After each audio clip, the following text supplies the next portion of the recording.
Once upon a time, there was a king named Midas. He was a very rich king, and his palace was filled with beautiful treasures. But no matter how much gold he had, he always wanted more. Gold is the best thing in the world, he would say. One day, while walking in his garden, a kind fairy appeared before him. King Midas, she said with a smile, "You are a good king. I will grant you one wish. What would you like?" Without thinking, Midas said, "I wish that everything I touch would turn to gold." "Are you sure, King Midas? Gold may not bring happiness." But King Midas nodded eagerly. "Yes, I'm sure." The fairy waved her wand and said, "Your wish is granted. From now on, whatever you touch will turn to gold." Midas was overjoyed.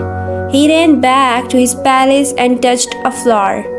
The flower turned into solid gold. "This is amazing," he laughed. Then he touched a tree, and it too turned to gold. After a while, he sat at the dining table and reached for a piece of bread. But as soon as he touched it, the bread turned to gold. "Oh no," Midas said. "I can't eat this." He tried to drink water, but it also turned to gold. Just then, his beloved daughter ran into the room. "Father," she laughed, running into his arms. But as soon as Midas hugged her, she turned into a golden statue. Midas was heartbroken. "What have I done?" he cried. "I have lost my daughter because of my greed."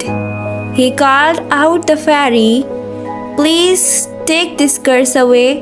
I don't want the golden touch anymore. I just want my daughter back." The fairy appeared once again. "Do you see now, King Midas? Gold is not the most precious thing in the world." "I understand," Midas said sadly. "Love and happiness are far more valuable." Moral: true happiness does not come from wealth or possessions. Love, family, and the simple joys of life are far more precious than gold.